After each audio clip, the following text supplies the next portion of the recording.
એક નાનકડા ગંગાપુર નામના ગામમાં એક ગરીબ છોકરો રામુ રહેતો હતો. રામુ 10 વર્ષનો હતો, પણ તેની આંખોમાં ઝળકતી આશા અને મહેનતનો દીવો ગામના દરેક વ્યક્તિને આશ્ચર્યમાં મૂકી દેતો. રામુ ગામની નાની શાળામાં ભણવા જતો હતો. તેનું ઘર એટલું ગરીબ હતું કે ઘણીવાર 2 ટંકનું ભોજન પણ ભેગું થતું નહીં.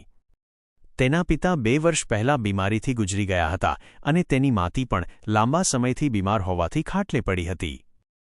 આખા ઘરની જવાબદારી રામુના નાનકડા ખભા પર હતી. રોજ સવારે રામુ ખુશખુશાલ શાળામાં જતો, પણ શાળામાં શિક્ષક શર્માજી દરરોજ ફીના રૂપિયા ભરવાનું કહેતા. રામુ પાસે ફી ભરવાના પૈસા ન હતા. દરરોજ તે કોઈને કોઈ બહાનું બનાવતો, કાલે લઈ આવીશ સાહેબ, કે મમ્મીએ રૂપિયા આપ્યા હતા પણ ઘરે ભૂલી ગયો. શર્માજી શરૂઆતમાં નરમાશથી સમજાવતા, પણ 1 મહિનો વીતી ગયો અને રામુએ હજી ફી નહોતી ભરી. શર્માજીનો ધીરજ હવે જવાબ આપવા લાગી. તેમણે રામુને ક્લાસરૂમની બહાર ઊભો રાખવાનું શરૂ કર્યું.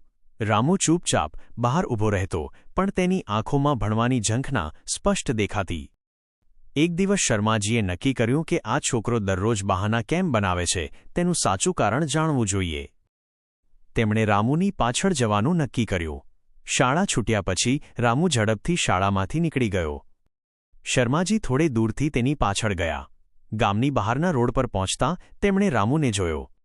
રામુ રસ્તાના ખૂણે નાનકડી દુકાન પર રંગબેરંગી ફુગ્ગા વેચતો હતો. લો ફુગ્ગા, 2 રૂપિયામાં 1 ફુગ્ગો, તે બૂમો પાડતો હતો. થોડીવારમાં તેની પાસે થોડા રૂપિયા ભેગા થયા. શર્માજી આશ્ચર્યચકિત થઈ ગયા. આ નાનો છોકરો આટલી મહેનત કેમ કરે છે?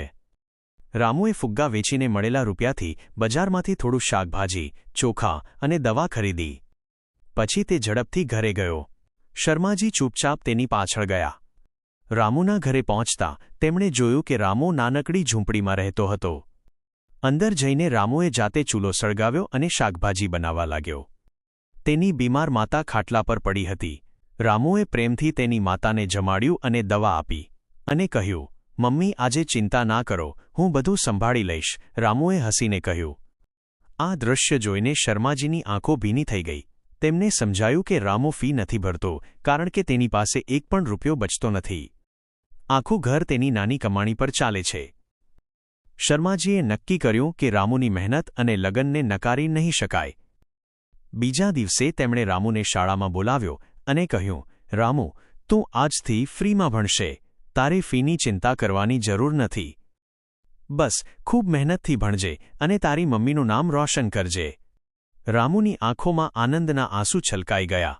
તેણે શર્માજીના પગ સ્પર્શ કર્યા અને કહ્યું, સાહેબ, હું ખૂબ મહેનત કરીશ અને એક દિવસ ડૉક્ટર બનીશ, જેથી મારી મમ્મી જેવા લોકોને બચાવી શકું.